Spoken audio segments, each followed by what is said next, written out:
Hey guys, Kari Larson here with the Yes Lifestyle, bringing you another hip mobility movement video today, starting with some what we call cat-cows or arches and curls.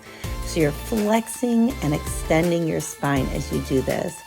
As you curl and flex your spine, bring your eyes to look towards your thighs, and as you extend, think tailbone up, eyes and heart forward.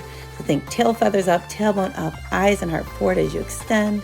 And then as you flex, rounding the back, scoop the belly button to spine and look towards your thighs. Going to our next exercise is clamming.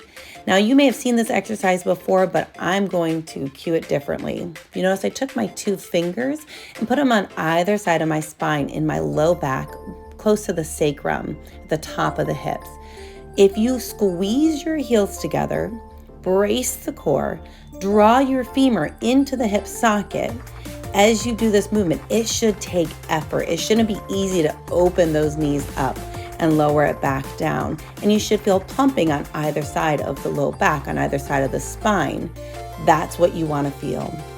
So we're going to flip over to the other side, do the same thing. Again, stacking knees, hips, and shoulders. Squeeze those heels together, brace through the core, draw the femur into the hip socket, keeping the hips stacked.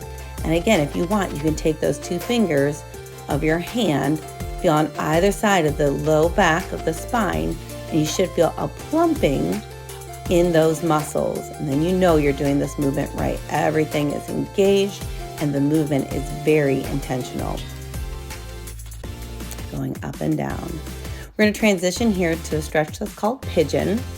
So you're going to bring one leg forward, bending at the knee, straightening the other leg out behind you.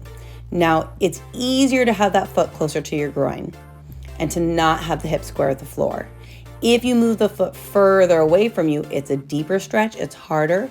And if you try to square your hips with the mat or the floor, it also deepens that stretch. So find wherever you need to be to make this stretch possible and comfortable. If you need to have that heel all the way in and not have the hips square, that is okay. Just find where you are and start there. Again, find the placement for your heel. Try to square those hips with the floor to the best of your ability and just breathe into that stretch.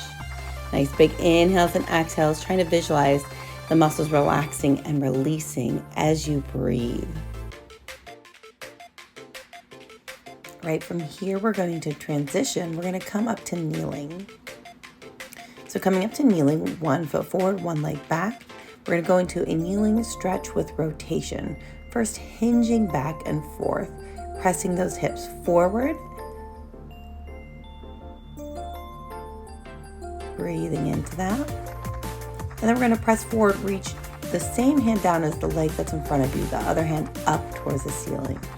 Again, one hand reaches down, the other hand reaches up. Open through that chest.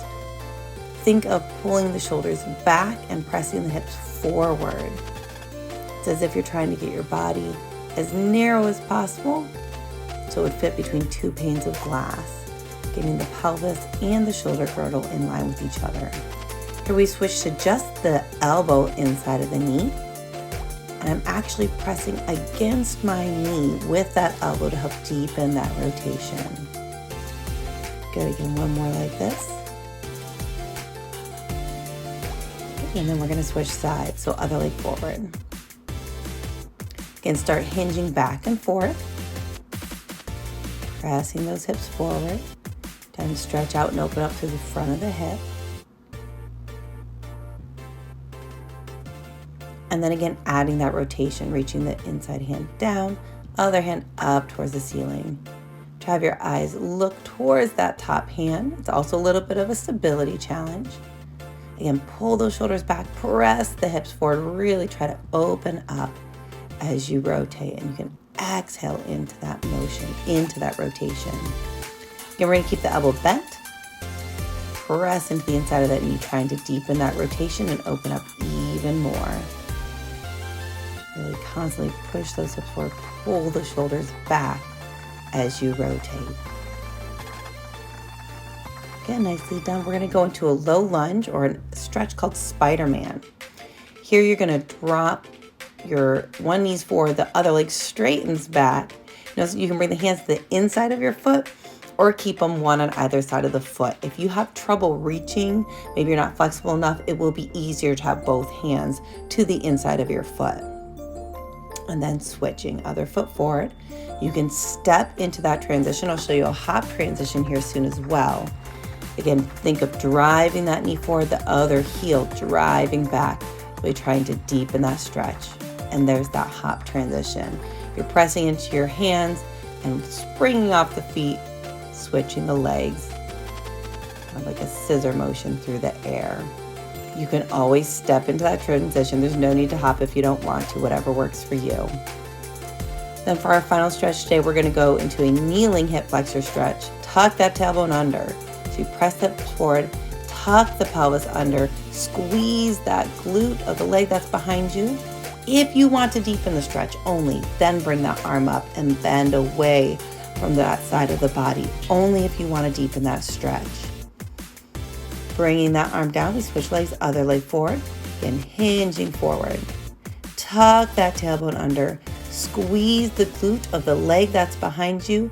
If you want that stretch to go even deeper, bring the same arm as the leg that's behind you up, so we're adding length into that whole side of the body, and then you can bend over the side away from that hip as well. Continue to tuck that pelvis under, keep squeezing that glute to deepen that stretch. And that is it today, you guys. Thank you so much for joining me. Again, Carly Larson with the Yes Lifestyle. Like and subscribe for more great videos. Have a good one.